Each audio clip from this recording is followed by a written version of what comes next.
بسم الله الرحمن الرحيم.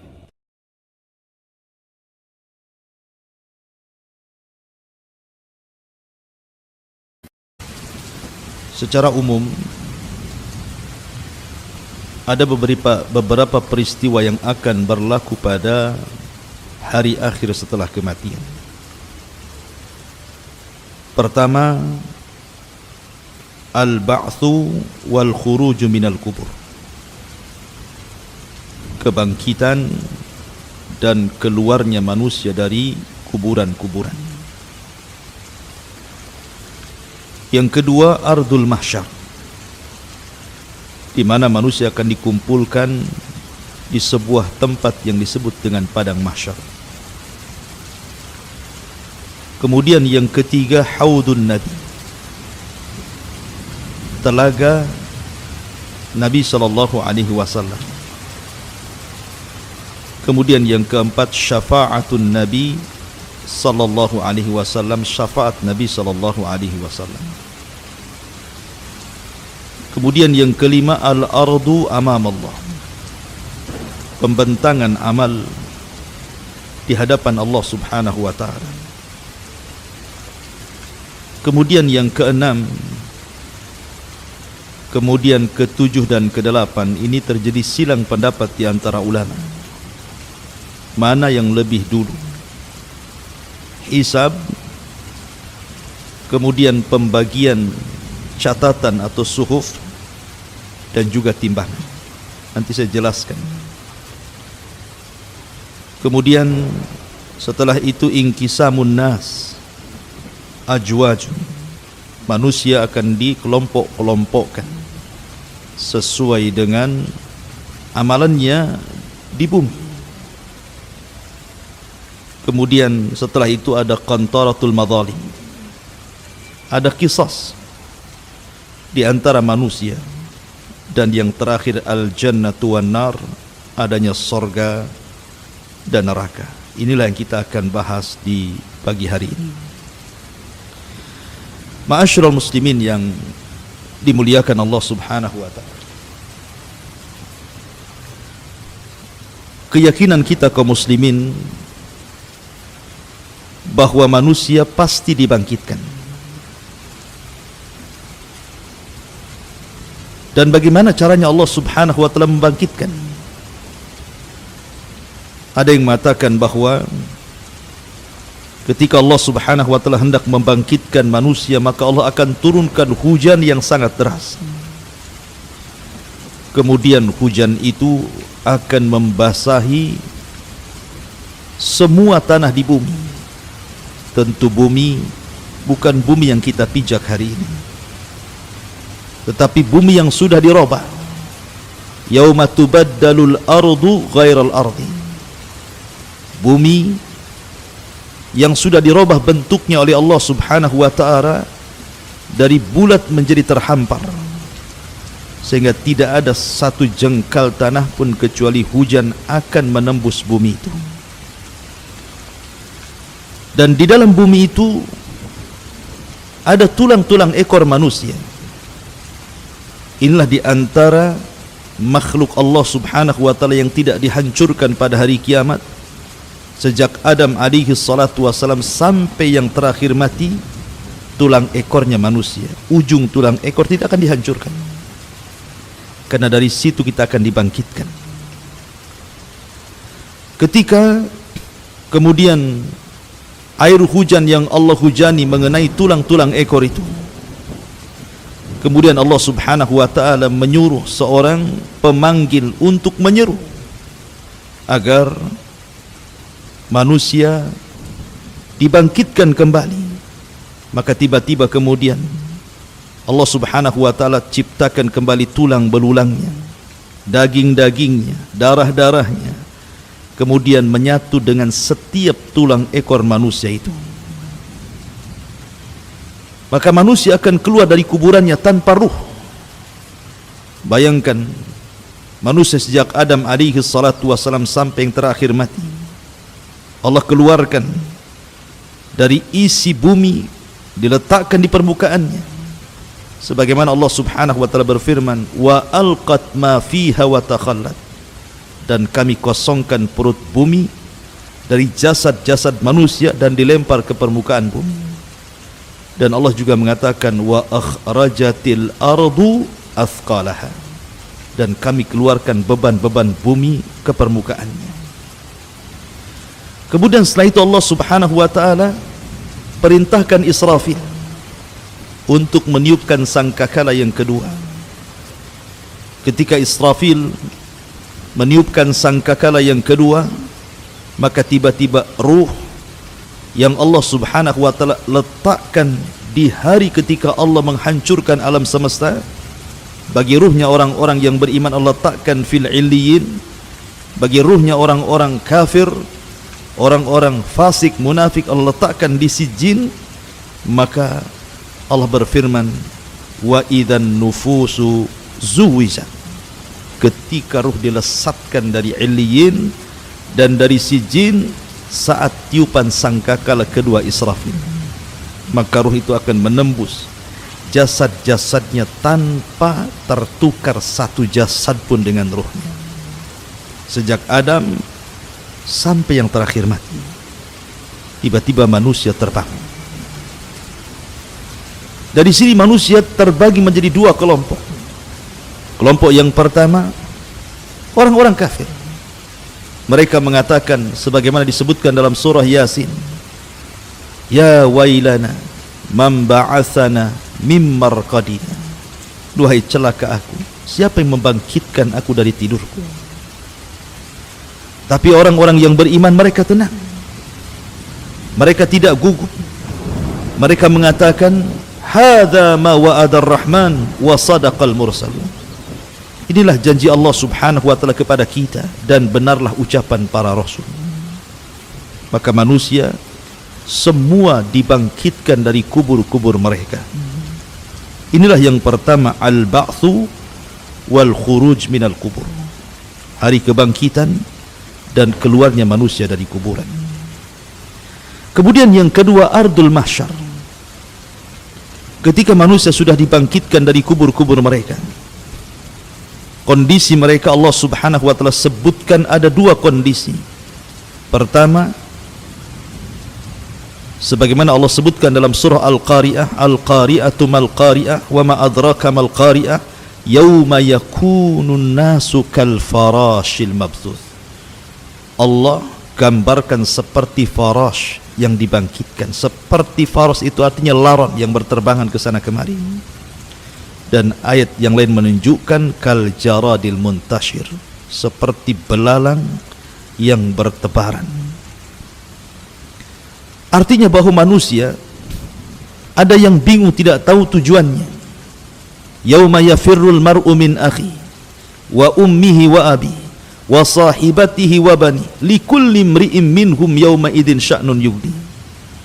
Ada orang yang lari dari temannya, lari dari orang tua ayah ibunya, lari dari pasangan dan anak-anaknya, karena pada hari itu orang sibuk memikirkan diri sendiri. Tetapi ketika manusia kemudian dalam posisi tidak tentu arah, bagi orang-orang kafir tentunya, berbeda bagi orang-orang yang beriman, mereka terarah. Karena Allah Subhanahu wa taala berfirman, walladzina amanu wattaba'athum dzurriyyatuhum biimanin alhaqna bihim dzurriyyatuhum. Orang-orang yang beriman dan keimanannya ditularkan kepada keluarga besarnya, maka Allah Subhanahu wa taala akan kumpulkan mereka di padang mahsyar bersama keluarganya. Mereka tidak akan lari dari keluarganya. Itulah orang-orang yang beriman. Ma'asyiral muslimin yang dimuliakan Allah Subhanahu wa taala. Kemudian datanglah penyeru dari arah yang sudah ditentukan, agar manusia yang lari ke sana kemari berkumpul di satu titik. Itulah yang disebut dengan ardul mahsyar yang kedua, bumi di mana manusia akan dikumpulkan di situ. Maka dari mana-mana manusia, dari ujung barat, timur, selatan, dan dari mana-mana yang lari ke sana kemari, akhirnya berkumpul di satu titik yang disebut dengan bumi mahsyar. Ma'asyiral muslimin yang dimuliakan Allah Azza wa Jalla. disinilah manusia akan mengalami kesulitan hidup. Bagaimana tidak matahari didekatkan 1 mil di atas kepala, tidak ada makanan, tidak ada minuman, keringat bercucuran, ada yang tenggelam seluruh badannya dengan keringatnya, ada yang tenggelam dengan keringatnya satu dada, satu pusar, satu lutut, sesuai dengan amalannya di dunia. Akan tetapi yang tersengat matahari itu hanya orang-orang kafir. Orang-orang yang beriman tidak akan tersengat matahari, karena ada naungan yang menaungi mereka. Sebagaimana Allah Subhanahu wa ta'ala terangkan bahwa orang-orang yang beriman itu fi dilalin wa uyun, mereka akan ada payung yang akan menahan sinar matahari langsung ke atas kepala mereka. Mereka dinaungi. Itulah orang-orang yang beriman. Mereka tidak akan kepanasan, tidak seperti kepanasan orang-orang kafir, sehingga cucuran keringatnya sampai menenggelamkan mereka, sehingga kalau seandainya kapal dijalankan di atas keringatnya, maka kapal itu bisa berlalu. Ma'asyiral muslimin yang dimuliakan Allah Subhanahu wa ta'ala, saat manusia kehausan karena mereka dibangkitkan dari kubur-kubur mereka, ibaratnya kita tertidur lama, kemudian kita dibangunkan, tentu yang pertama kali kita akan cari air karena kita haus. Coba saja Anda tidur 3 hari 4 hari kemudian terbangun, pasti yang ditanya air. Maka peristiwa yang ketiga adalah haudun Nabi sallallahu alaihi wasallam, telaga Nabi. Dan setiap Nabi diberikan telaga. Dan Nabi sallallahu alaihi wasallam diberikan telaga. Panjangnya perjalanan 1 bulan, lebarnya perjalanan 1 bulan, gelas ciduknya sejumlah bintang yang ada di langit. Air telaga Rasul warnanya putih, lebih putih dibandingkan susu, rasanya lebih manis dibandingkan madu. Orang yang minum dari telaga itu, kata Nabi SAW, man syariba minhu falam yadma abada. Orang yang minum dari telaga itu tidak mungkin haus selamanya. Ma'asyiral muslimin yang dimuliakan Allah Azza wa Jalla, maka mulailah setiap umat mencari nabinya, dan Nabi SAW sudah menunggu di telaganya. Maka satu persatu umat Rasul dan umat-umat yang lain meminum dari telaga yang sudah Allah Subhanahu wa ta'ala anugerahkan kepada setiap nabi, termasuk Rasul sallallahu alaihi wasallam. Dan yang pertama meminum telaga Rasul adalah Ahlul Yaman dari kalangan Ansar, sahabat Nabi sallallahu alaihi wasallam. Kemudian disusul dengan Muhajirin, kemudian disusul dengan orang-orang mulia setelahnya. Tetapi tiba-tiba ada umat Rasul yang hendak mendekati telaga itu, tiba-tiba diusir, dihalau para malaikat. Sehingga kemudian Nabi SAW, karena dia seorang Nabi yang memiliki kasihan dengan umatnya, berteriak-teriak dan mengatakan, ummati ummati ya Rabb, itu umatku, biarkan mereka minum. Tapi Allah Subhanahu wa ta'ala katakan, ya Muhammad, innaka la tadri ma ahdatsu ba'dak, innahum ghayyaru wa baddalu. Wahai Muhammad, engkau tidak tahu apa yang terjadi dengan umatmu sepeninggal. Mereka sudah keluar dari sunnahmu, mereka sudah keluar dari petunjukmu. Biarkan mereka tidak minum dari telagamu. Maka orang-orang yang tidak minum, mereka akan mengalami kehausan yang luar biasa, tetapi mereka tidak bisa diwafatkan. Mereka akan tersiksa seperti itu. Ma'asyiral muslimin yang dimuliakan Allah Subhanahu wa ta'ala, setelah kemudian umat-umat meminum dari air telaga setiap para nabinya, ada yang minum dan ada yang dihalau, maka disinilah kemudian manusia akan masuk pada proses yang keempat yang disebut dengan syafa'atun Nabi. Syafaat Nabi. Manusia di padang mahsyar bukan sebentar. Allah Subhanahu wa ta'ala sendiri yang mengatakan khamsina alfasanah, 50.000 tahun mereka berdiri, tidak duduk, tidak berbaring. Yauma yaqumun nas li rabbil alamin, mereka berdiri menghadap Rabbul alamin. Mereka kelelahan, keletihan, mereka kebingungan apa yang harus mereka lakukan. Maka Allah Subhanahu wa ta'ala mengilhamkan kepada penduduk yang ada di padang mahsyar untuk datang kepada Adam alaihi salatu wassalam. Berangkatlah manusia ini yang segitu banyaknya menuju bapak mereka, bapak kita semua, Adam alaihi salatu wassalam. Maka mereka mengatakan, ya Adam, anta abul bashar, wahai Adam, bukankah engkau bapak bagi kami? Ishfa' lana ila rabbik, ala tara ila ma nahnu fi. Mintalah syafaat kepada Rabbmu, tidakkah kau iba melihat kondisi kami? Tapi Adam alaihi salatu wassalam i'tidar, memberikan uzur dan mengatakan, nafsi nafsi idhabu ilan nur. Aku tidak sanggup, pergi kalian, cobalah kalian temui nabi, rasul dan ulul azmi yang pertama, Nuh alaihi salatu wassalam. Berangkatlah mereka ke Nuh. Rupanya jawaban Nuh sama dengan jawaban Adam, tidak sanggup memberikan syafaat. Nuh alaihi salatu wassalam justru mengatakan, nafsi nafsi idhabu ila Ibrahim. Pergilah kalian, aku tidak bisa memberikan syafaat kepada kalian. Berangkatlah kepada Ibrahim, Nabi Allah Ibrahim, ulul azmi yang kedua dari kalangan para nabi dan rasul. Berangkatlah mereka kepada Ibrahim alaihi salatu wassalam. Tapi Ibrahim pun punya alasan, tidak bisa memberikan syafaat karena dia pernah berdusta 3 kali dusta. Sehingga Ibrahim i'tidar, meminta uzur, kemudian mengarahkan manusia, datanglah kalian kepada ulul azmi yang ketiga. Siapa? Musa alaihi salatu wassalam. Musa pun memberikan uzur, tidak bisa memberikan syafaat karena dia pernah membunuh orang, dan Musa mengarahkan kepada ulul azmi yang keempat, Isa alaihi salatu wassalam. Tapi Isa pun tidak sanggup berikan syafaat, tapi tidak menyebutkan uzurnya.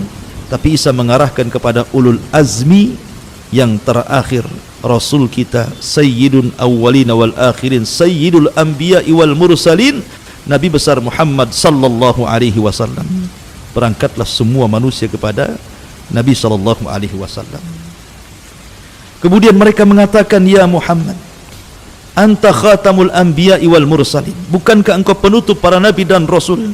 Ishfa' lana ila rabbik, mintalah syafaat kepada Rabbmu. Ala tara ila ma nahnu fi, tidakkah kau iba melihat kondisi kami? Matahari didekatkan, keringat bercucuran, tidak ada makanan dan minuman. Mintalah keputusan kepada Rabbmu, minta syafaat kepada dia. Maka Nabi SAW mengatakan, analah, kan ku coba. Maka Nabi SAW diarahkan oleh Allah untuk sujud di bawah arasy-Nya dengan sujud yang panjang dan lama, sampai akhirnya Allah mendatangi Rasul SAW dan mengatakan, irfa ra'saka ya Muhammad, sal tu'ta, qul tusma, ishfa tushaffa. Wahai Muhammad, angkat kepalamu, bicara kau didengar, minta kau diberi, minta syafaatlah kau diberikan syafaat. Maka Nabi SAW akhirnya memberikan syafaatul udhmah bagi semua manusia, semua umat, baik umat Rasul atau umat sebelumnya. Dan itulah syafaat khusus yang Allah berikan kepada Rasul sallallahu alaihi wasallam dan tidak diberikan kepada para nabi dan rasul sebelumnya. Baru setelah pemberian syafaat, tentu syafaat itu ada 2 syarat. Al-idhnu war ridha, izin dari Allah, dan orang yang akan diberikan syafaat dapat ridha dari Allah subhanahu wa ta'ala.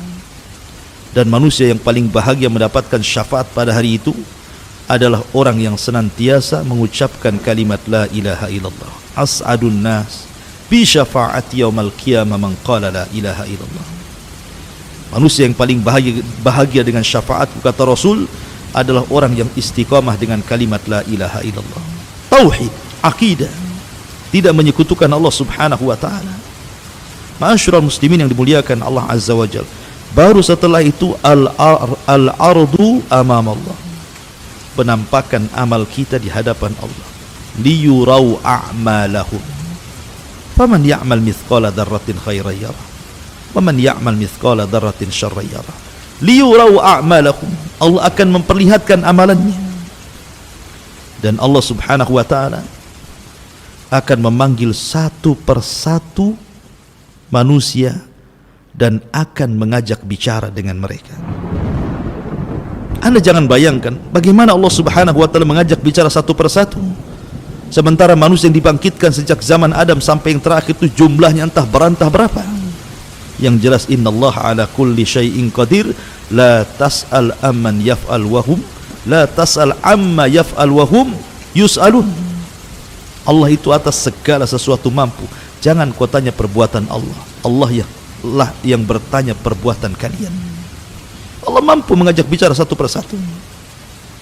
Tetapi ada juga orang-orang yang ketika dibangkitkan tidak dilihat Allah, tidak diajak bicara Allah, tidak disucikan Allah subhanahu wa ta'ala, dan sudah disiapkan adab yang pedih, na'udzubillah. Karena memang kondisi orang-orang yang dibangkitkan itu berbagai macam. Di padang mahsyar ketika manusia dibangkitkan, ada yang dibangkitkan itu ketika dibangkitkan badannya sebesar semut. Di tengah-tengah manusia yang sangat besar sehingga dia harus terseok-seok menghindari kaki yang akan menginjaknya. Siapa mereka? Al-mutakabbirun, orang yang sombong di dunia merasa besar, di akhirat Allah kecilkan.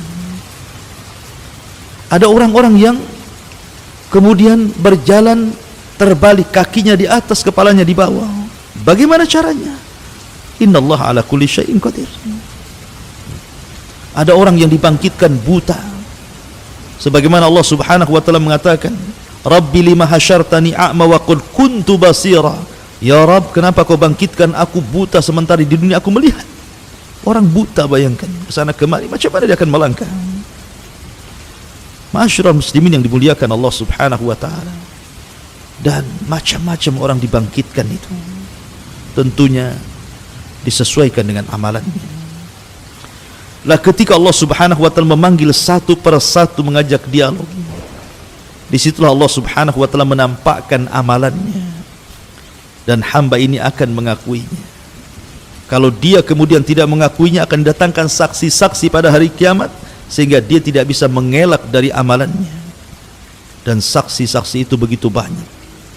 Nabi Allah subhanahu wa ta'ala berfirman, yauma nakhtimu ala afwahihim wa tukallimuna aydihim wa tashhadu arjuluhum bima kanu ya'malun. Pada hari mulut terkunci, tangan bicara, kemudian kaki menjadi saksi. Bahkan kulit-kulit ini akan bersaksi kepada badannya, sehingga kemudian badan protes kepada kulit dan mengatakan, lima syahidtum alaina, hei kulit, kenapa kau jadi saksi untuk badanmu sendiri? Kata kulit, antakanallah, Allah yang buat aku bicara. Bukan hanya badan kita, bahkan bumi yang kita pijak akan menjadi saksi. Yauma idzin tuhadditsu akhbaraha bi anna rabbaka awhalaha. Pada hari itu bumi akan bersaksi, menceritakan kabar-kabar para penghuni di atasnya. Langit akan jadi saksi, lautan akan jadi saksi, para malaikat akan jadi saksi, dan sebesar-besar saksi adalah Allah subhanahu wa ta'ala. Siapa yang akan mengelak ketika kemudian amal kita ditampakkan di hadapan kita?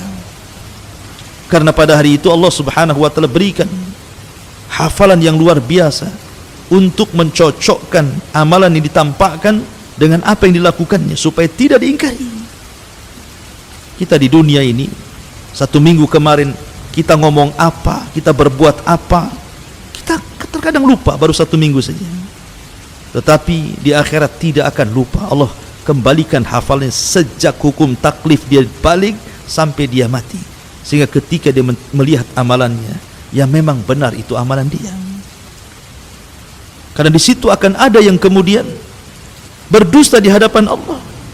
Seperti Nabi SAW mengatakan, ada 3 orang yang dihadapkan kepada Allah subhanahu wa ta'ala. 3 orang ini awal man tusyu'ira bihin nar. Orang yang pertama disentuh api neraka. Pertama, seorang yang berjihad dan mati syahid. Ditampakkan amalan di dunianya, bagaimana Allah berikan nikmat kepada dia, dan dia pun perang di jalan Allah sehingga mati syahid. Kemudian Allah mengatakan, fima amilta fiha, apa yang sudah kau amalkan di bumi? Maka dia mengatakan, ustushhidu fika, aku mati syahid karenamu ya Rabb. Maka Allah mengatakan, kadzabta, dusta kamu berperang mati syahid, kamu hanya supaya orang-orang mengatakan kau ini pahlawan saja. Maka Allah perintahkan malaikat, masukkan orang ini ke neraka. Kemudian didatangkan orang-orang yang pakar Quran, selama di dunia dia mengajar Quran, diundang ke sana kemari untuk mengaji Al-Quran dengan suara yang indah. kemudian dia meninggal, Allah pun panggil orang ini, kemudian ditampakkan amalan di dunianya, kemudian dia pun mengenali dan mengakuinya, dan Allah mengatakan fima amilta fiha, lalu apa yang kau lakukan di dunia? Dia pun mengatakan, ya Rabb, aku membaca Quran karenamu, aku diundang membaca Quran di sini dan di situ karenamu. Maka Allah mengatakan, kadzabta, dusta kamu, kau membaca Quran supaya orang mengatakan kau seorang qari. Kemudian datangkan ahli sedekah didatangkan, kemudian dia mengatakan, ketika diperlihatkan amalannya, dia menyumbang masjid, menyumbang madrasah, fuqara wal masakin, anak yatim, orang yang berhajat dan membutuhkan, tidak ada tempat yang perlu disedekahkan, disedekahkan. Dan dia mengenali dan mengakuinya. Kemudian dia mengatakan, Allah berfirman, fima amilta fiha, apa yang kau amalkan? Dia mengatakan, tasaddaqtu fika, aku bersedekah karenamu ya Rabb. Allah mengatakan, kadzabta, dusta kamu, kau bersedekah supaya orang-orang menganggap kau ini dermawan. Artinya bahwa ada orang-orang yang berdusta di hadapan Allah, tapi bagaimana Allah kemudian disamakan dengan makhluk? Anda bisa berdusta di hadapan makhluk di bumi, tapi tidak mungkin Anda berdusta di hadapan Allah subhanahu wa ta'ala. La takhfa alaihim khafiyah, Allah tidak mungkin terhalangi apapun yang menghalangi kita. Ma'asyiral muslimin yang dimuliakan Allah subhanahu wa ta'ala, baru setelah itu terjadi al-hisab alal a'mal, hisab terhadap amal manusia. Kemudian qiraatul kitab, kita disuruh membaca kitab, catatan, dan mengambilnya, sehingga ada yang mengambil dengan tangan kanan, tangan kiri, dan di belakang punggungnya, termasuk kemudian mizan, timbangan. Saya katakan tadi terjadi silang pendapat, sebelum saya jelaskan, terjadi silang pendapat di antara tiga perkara ini. Al-Imam Ibnu Taimiyah rahimahullahu ta'ala mengatakan bahwa tiga perkara ini, mana yang lebih dahulu, hisab ataukah timbangan, ataukah pembagian suhuf, catatan? Syekhul Islam Ibnu Taimiyah rahimahullahu ta'ala mengatakan bahwa yang pertama timbangan dulu, kemudian yang kedua pembagian suhuf, catatan, kemudian yang ketiga baru terjadi hisab. Kemudian pendapat yang kedua, sebagaimana nukilkan dari Imam Ibnu Qudamah rahimahullahu ta'ala, bahwa yang pertama adalah hisab dulu, yang kedua baru timbangan, yang ketiga baru pengambilan suhuf, catatan. Kemudian pendapat yang ketiga ini Imam Safarini mengatakan bahwa yang pertama pembagian suhuf dulu, baru kemudian hisab, baru kemudian timbangan. Wallahu a'lam. Saya cenderung kepada pendapat yang keempat, dan ini pendapat Al-Imam Al-Baihaqi yang dikuatkan oleh Al-Hafidh Al-Hakami rahimahumullahul jami', mengatakan bahwa yang pertama hisab, setelah hisab baru kemudian suhuf, pengambilan suhuf, kemudian yang terakhir baru mizan, timbangan. Hisab, setelah dihisab, kemudian Allah subhanahu wa ta'ala akan menaburkan suhufnya, disuruh mengambil. Ada yang mengambil dengan tangan kanannya, dengan tangan kirinya, bahkan dengan tangan kiri di balik punggungnya. Baru setelah itu adanya mizan. Dan ini berdasarkan sebuah hadis Nabi SAW, di mana hadis ini disebutkan oleh sahabat Abdullah ibn Umar radhiyallahu anhu. Dia mendengar, aku mendengar Nabi SAW bersabda, ketika Allah subhanahu wa ta'ala mendekatkan seorang hamba pada hari kiamat, kemudian dia mengakui dosa-dosanya, sehingga idza ra'a annahu qad halak, ketika dia melihat bahwa dia akan hancur, maka Allah subhanahu wa ta'ala mengatakan, inni satartuha alaika fid dunya wa ana aghfiru halaka al-yawma. Ketika engkau di dunia, aku tutup aibmu, maka pada hari ini aku ampuni dosamu. Jadi ada seorang hamba kemudian dihadapkan ke hadapan Allah subhanahu wa ta'ala, kemudian Allah bertanya soal nikmat yang Allah anugerahkan selama di dunia. Bukankah aku sudah memberi ini dan itu? Iya, betul. Bukankah aku sudah memberi ini dan itu? Iya, betul. Kenapa kau begini dan begitu?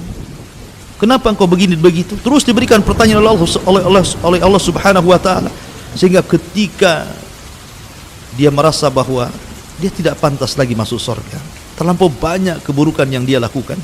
Tiba-tiba Allah mengatakan, inni satartuha fid dunya, aibmu sudah kututupi di dunia. Ingat, kalau bukan karena Allah subhanahu wa ta'ala menutup aib kita, tidak ada manusia harganya di hadapan manusia yang lain.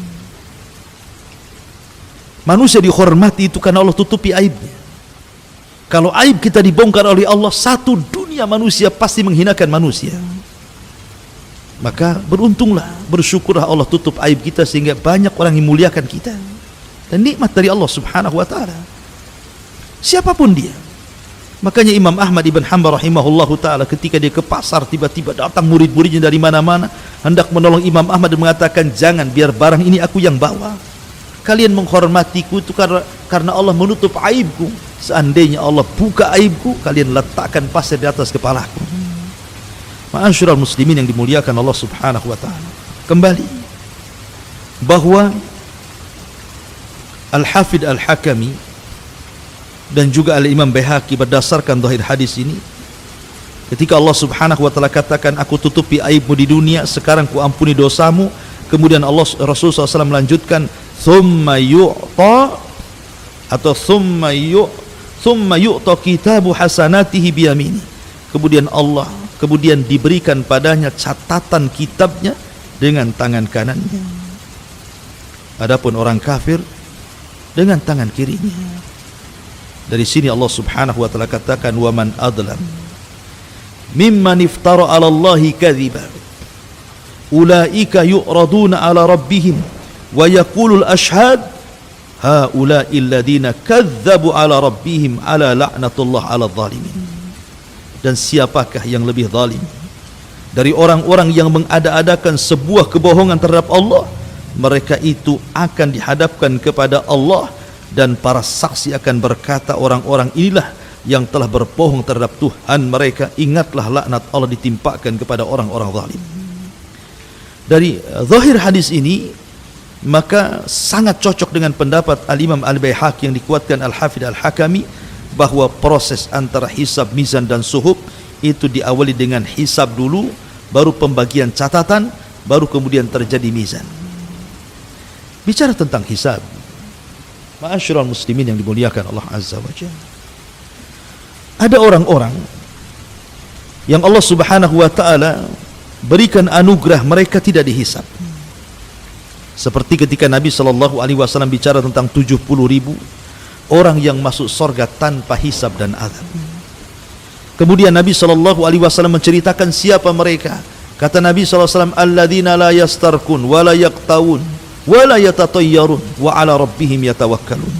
Orang yang tidak minta ruqyah, orang yang tidak minta diobati dengan besi panas, orang yang senantiasa tidak tatayur, menganggap sial dan untung itu kepada selain Allah, dan orang yang menambatkan hati bertawakal kepada Allah. Mereka lah sifat-sifat ini kalau terkumpul pada seorang hamba, maka orang ini akan masuk surga tanpa hisab dan azab. Dalam sebuah hadis yang lain, Nabi SAW bersabda, idza kana yaumul qiyamah amara Allahu munadiyan yunadi. Apabila datang hari kiamat, maka Allah panggil penyeru untuk menyeru. Apa seruannya? Seruannya,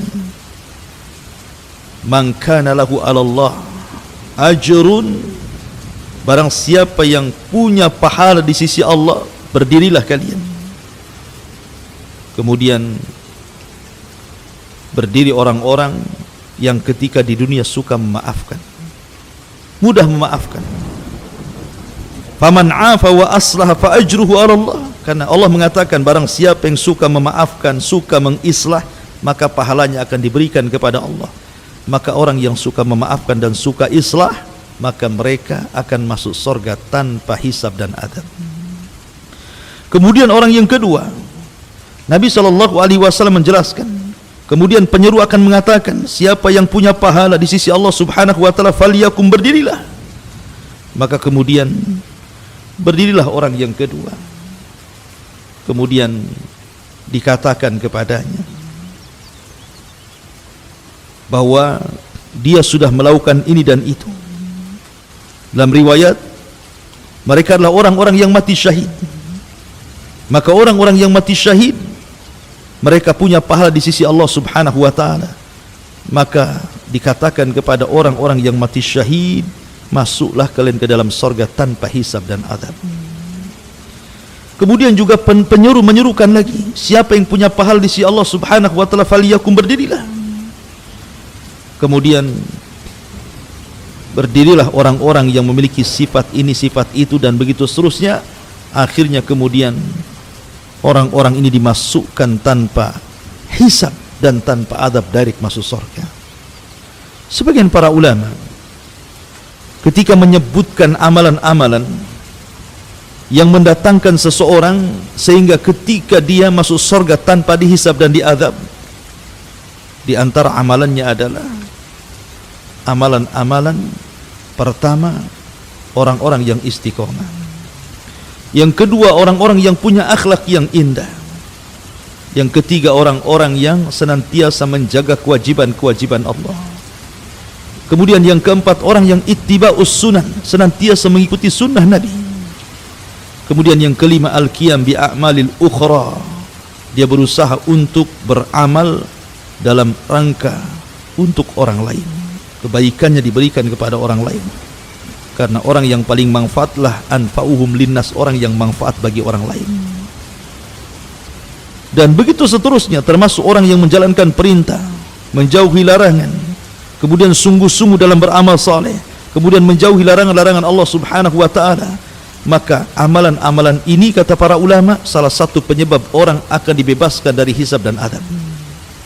Jadi yang pertama ada hisab, maksudnya ada orang-orang yang tidak dihisab. Yang kedua, orang-orang kafir, mereka dihisab, tetapi bukan dihisab amalannya, karena orang kafir tidak punya amalan, apa yang mau dihisab? Allah Subhanahu wa taala mengatakan, a'maluhum karamadin istaddat bihir rih, amal mereka bagaikan debu yang dihempas angin sehingga habis. Lalu apa yang dihisab? Amalan kebaikan yang enggak ada. Ulama mengatakan mereka tetap dihisab, tetapi bukan dihisab amalnya.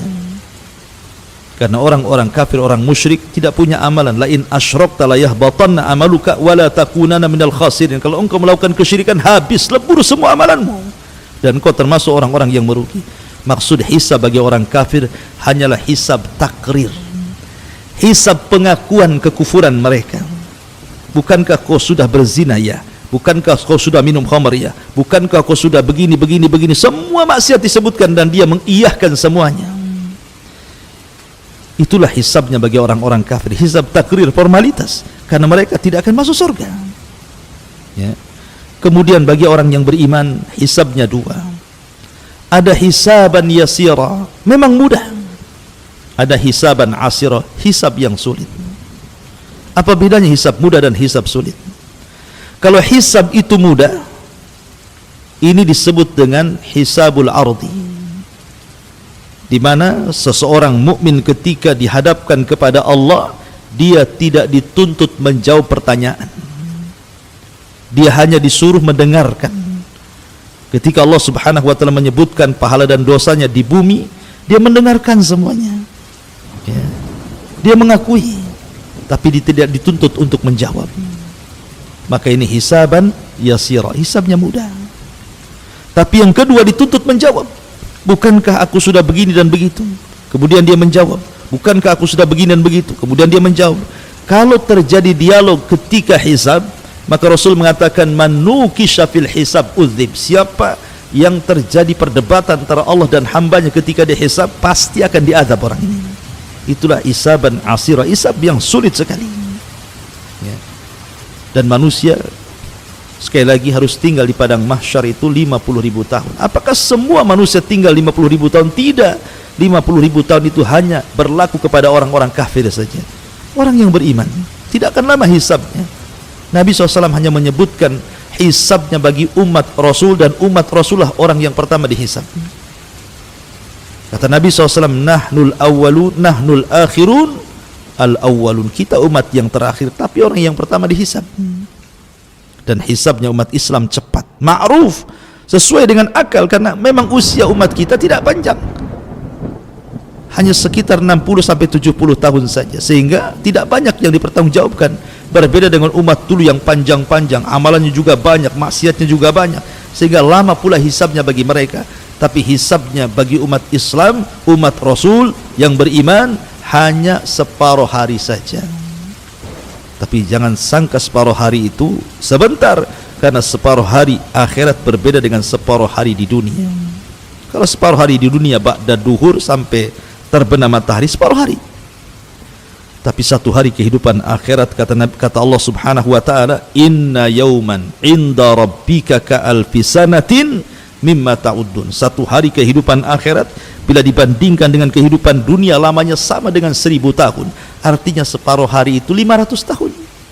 Makanya ada hadis yang mengatakan orang-orang fakir yang beriman akan masuk dulu ke sorga, sementara orang kaya akan masuk sorga belakangan setelah setengah hari dari orang-orang fakir yang beriman. Karena ya orang kaya banyak hisabnya. Min aina iktasabahu wa fima anfaq. Dari mana kau dapati harta itu, kemana kau belanjakan? Ma'asyiral muslimin yang dimuliakan Allah Subhanahu wa taala. Baru setelah proses hisab, baru tatayyurus suhuf, di mana suhuf diterbangkan.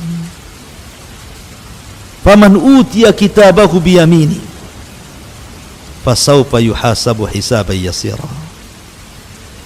Ketika dia mendapatkan catatan dengan tangan kanannya, maka dia akan diperiksa dengan periksa yang mudah oleh Allah Azza wa Jalla. Hisab yang mudah. Tapi fa'amman utiya wara'a dhahri, dalam ayat yang lain utiya bishimali, barang siapa yang mengambil catatannya dengan tangan kiri atau di belakang punggungnya, celakalah dua kelompok ini. Adapun orang-orang yang telah mendapatkan catatannya dan Allah Subhanahu wa taala sudah ampuni dosa-dosanya, dengan bangganya dia mengambil catatan itu dengan tangan kanannya, kemudian dia tegak di hadapan manusia, kemudian dia mengatakan, ha umuqra'u kitabiyah, ha umuqra'u kitabiyah, lihatlah catatanku ma'asyiral muslimin yang dimuliakan Allah Azza. Dengan bangganya dia mengatakan, ha umuqra'u kitabiyah. Ya. Kenapa demikian? Karena dia mengatakan, inni dhanantu anni mulakin hisabiyah.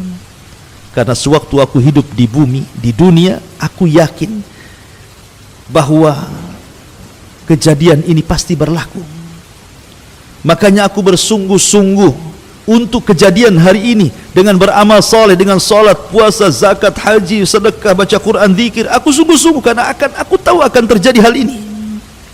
Maka bangga dia mengambil kitabnya, kemudian dia mengatakan, ha umuqra'u kitabnya, baca catatanku. Senang dia. Tetapi orang-orang yang mengambil catatan dengan tangan kirinya, fa amma man utiya kitabahu bishimali.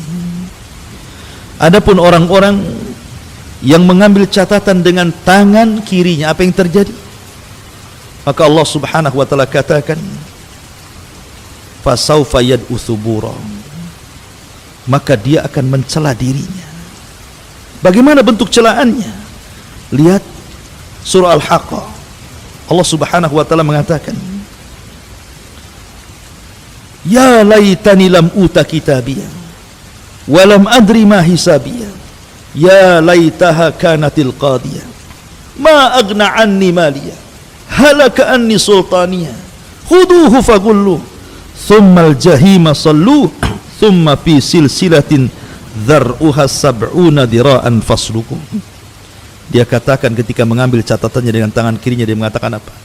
Duhai kiranya aku tidak mengambil catatan itu. Duhai kiranya aku tidak tahu hisab yang akan menimpaku. Duhai kiranya aku mati dan tidak dibangkitkan kembali. Apalah gunanya harta yang ditumpukan, tidak ada manfaatnya hari ini. Apalah gunanya jabatan kepemimpinan, tidak ada faedahnya hari ini. Maka Allah Subhanahu wa taala katakan, khuduhu, tangkap dia, faghullu, rantai dia, tsummal jahima, selalu masukkan ia ke dalam jahim. Ma'asyiral muslimin yang dimuliakan Allah Azza wa Jalla. Dan orang yang mengambil catatan dari punggungnya, dan mereka adalah orang-orang munafik, ghayatul kufri, sekufur-kufurnya orang kufur itu munafik. Maka Allah Subhanahu wa taala sediakan satu neraka bagi mereka, innal munafiqin fi darkil asfali minan nar. Orang-orang munafik akan diletakkan di intip neraka yang paling dasar. Ma'asyiral muslimin yang dimuliakan Allah Subhanahu wa taala. Baru setelah kemudian mereka mengambil catatan-catatannya, maka Allah Subhanahu wa taala akan datangkan mizan, timbangan. Apa yang ditimbang? Orangnya. Yang kedua, amalannya. Yang ketiga, catatannya. Faman thaqulat mawazinu fahuwa fi 'ishatir radiyah. Wa amma man khaffat mawazinu fa ummuhu hawiyah wa ma adraka ma hiya narun hamiyah. Siapa yang berat timbangan kebaikannya, maka dia diberikan kehidupan indah di surga. Siapa yang ringan amalan kebaikannya, maka dia akan dimasukkan ke neraka hawiyah. Wa ma adraka ma hiya. Apa neraka hawiyah itu? Narun hamiyah, neraka yang menyala-nyala. Ma'asyiral muslimin yang dimuliakan Allah Azza wa Jalla. Kemudian setelah itu terjadilah inqisamun nas. Manusia akan digolongkan bersama golongan. Allah Subhanahu wa taala berfirman, "Ukhsyurul ladzina zalamu wa ajwajuhum wa ma kanu ya'budun min dunillahi fahduhum ila siratil jahim." Diperintahkan kepada para malaikat, kumpulkanlah manusia-manusia yang zalim itu beserta teman-teman sejawat mereka dan apa yang dahulu telah mereka sembah selain daripada Allah, lalu tunjukkanlah kepada mereka kemana jalan neraka. Jadi Allah Subhanahu wa taala setelah melakukan proses hisab, kemudian pembagian catatan, kemudian terjadi timbangan, kemudian sudah diketahui mana yang mengambil catatan dengan tangan kanan ataukah tangan kirinya, mana timbangan yang berat kebaikannya ataukah keburukannya, maka manusia akan digolongkan bersama sesembahan mereka. Bagi nyembah batu dikumpulkan dengan batunya, bagi nyembah pohon dikumpulkan dengan pohonnya, bagi nyembah iblis dikumpulkan dengan iblisnya, dan begitu seterusnya. Kemudian Allah mengatakan fahduhum ila siratil jahim. Kasih tahu alamat ke neraka, kasih tahu orang-orang ini ke alamat ke neraka. Maka Allah katakan wasiqal ladina kafaru ila jahannama zumara. Maka Allah akan kiring orang-orang kafir untuk dimasukkan ke neraka jahannam. Ta'udzubillah. Ketika orang-orang kafir sudah masuk neraka, ya, ma'asyiral muslimin yang dimuliakan Allah Azza wa Jalla, yang sebelumnya tentu terjadi kisos dulu. Sebelum mereka dimasukkan ke dalam neraka, di sini akan terjadi kisos. Kisos antara orang yang beriman dengan orang kafir. Boleh jadi ada orang beriman menipu orang kafir, atau sebaliknya orang kafir menipu orang yang beriman. Kisos bagi orang kafir yang menipu orang beriman untuk memberatkan siksa dia di akhirat. Kisos bagi orang yang beriman yang mendolimi orang kafir mengurangi pahalanya, sehingga boleh jadi dia tidak selamat atau selamat kalau masih sisa pahalanya. Dan itu terjadi sebelum mereka menyeberang titian siratal mustaqim. Ma'asyiral muslimin yang dimuliakan Allah Azza wa Jalla. Sampai Abdullah bin Abbas radhiyallahu anhuma mengatakan, bagaimana bentuk kisahnya? Kalau seandainya dia membunuh manusia, maka yang dibunuh akan datang kepada Allah, tangan kirinya membawa kepalanya, tangan kanannya menyeret orang yang membunuhnya, kemudian dia akan mengatakan, ya Rabb sal hadza lima qatalani. Ya Rabb, tanya orang ini kenapa dia sampai membunuhku. Bayi-bayi yang dibuang, bayi-bayi haram dari hasil perzinahan yang dibuang di tong-tong sampah, disolokan, di kardus sehingga tidak tertolong kemudian mati, maka Allah mengatakan wal mau'udatu su'ilat bi ayyi dzambin qutilat. Bayi itu tidak berkepala, kepalanya dipegang tangan kirinya, tangan kanannya menyeret orang tuanya dan mengatakan ya Rabb sal hadza lima qatalani. Ya Rabb, tanya ibuku kenapa dia membunuhku, kenapa dia sampai tega membunuhku. Wal mau'udatu su'ilat bi ayyi dzambin qutilat. Bayi-bayi itu akan bicara, atas dosa apakah aku bunuh, katanya. Ya, terjadi kisah di sini. Ya. Baru setelah itu manusia digolongkan menjadi 3 kelompok: mukmin, kafir, munafik. Yang kafir direct masuk neraka, tidak sempat meniti titian siratal mustaqim, sehingga manusia cuma 2 kelompok saja, mukmin dan munafik. Disitulah Allah Subhanahu wa ta'ala membagi-bagikan cahaya kepada setiap orang-orang yang beriman. Cahaya ini disesuaikan dengan amalannya. Ada yang besar, ada yang setengah besar, ada yang kecil, ada yang redup gitu ya. Dan ini modal kita untuk meniti titian siratal mustaqim. Maka ada yang melesat seperti kilat, ada yang melesat seperti kuda balap, ada yang melesat seperti orang menunggang unta, ada yang melesat seperti orang pelari, ada yang kemudian harus jatuh kemudian bangkit, ada yang terkena kalalib. Kalalib adalah rantai yang berduri yang menghantam ke sana kemari. Terkadang terhantam harus masuk ke jahanam, terkadang dia selamat tetapi sudah habis badannya, tetapi semua karena rahmat dari Allah Subhanahu wa taala. Tetapi orang-orang munafik, ma'asyiral muslimin yang dimuliakan Allah Subhanahu wa taala, Allah mengatakan, "Yauma taral mu'minina wal mu'minat yas'a nuruhum baina aydihim wa bi aymanihim bushra lakumul yaum jannatin tajri min tahtihal anhar khalidina fiha dzalika huwal fawzul azim." Pada hari engkau akan melihat orang-orang yang beriman laki-laki dan perempuan, betapa cahaya mereka bersinar di depan, di samping kanan mereka. Pada hari ini ada berita gembira untukmu. Apa itu? Kalian berhak mendapatkan sorga-sorga yang mengalir di bawahnya sungai-sungai, mereka kekal di dalamnya. Demikian itulah kemenangan orang-orang yang agung. Orang yang beriman akan selamat meniti titian siratal mustaqim. Tapi lihat bagaimana orang munafik. Allah gambarkan, yauma yaqulul munafiquna wal munafiqat lilladzina amanu dzuruna naqtabis min nurikum qila irji'u wara'akum faltamisu nuran faduriba bainahum bisurin lahu bab batinuhu fihi rahmah wa dhahiruhu min qibalihil adab. Pada hari orang-orang munafik laki-laki dan perempuan berkata kepada orang-orang yang beriman, tunggulah kami, kami ingin mengambil cahaya kalian. Tetapi orang-orang yang beriman mengatakan, kembalilah kalian ke belakang kalian, carilah cahaya sendiri untuk kalian. Lalu di antara mereka dipasangkan dinding pemisah yang berpintu, di sebelah dalamnya adalah rahmat dan di luarnya adab Allah Subhanahu wa taala. Orang-orang munafik hendak menipu ketika berjalan di titian siratal mustaqim. Ya, mereka bisa menipu Allah dan orang yang beriman ketika di dunia, tapi di akhirat mereka tidak bisa menipu Allah dan orang-orang yang beriman. Ma'asyiral muslimin yang dimuliakan Allah Azza wa Jalla, baru setelah manusia meniti titian siratal mustaqim, sampailah mereka di kontorah. Rupanya di sini ada kisos lagi, tetapi kisos di antara orang-orang yang beriman. Inilah yang disabdakan Nabi SAW tentang hadis muflis. Tahukah kamu siapa yang bangkrut? Kata Rasul. Sahabat mengatakan, orang yang gulung tikar usahanya, orang yang tidak punya dinar, tidak punya dirham, itulah bangkrut. Kata Rasul, bukan itu. Tetapi orang yang bangkrut, man ata yaumal qiyamah bi salatin wa sadaqatin wa siyamin wa hajjin wa ibadatin. Orang yang datang pada hari kiamat membawa pahala salat, pahala haji, pahala puasa, pahala sedekah dan banyak pahala ibadah. Tapi di satu sisi dia mendolimi si fulan, mencaci maki si fulan, membunuh si fulan, mengini si fulan, mengitu si fulan. Maka terjadilah kisas untuk mendapatkan keadilan. Dulu kamu mendolimi saya, ya, mana pahalamu?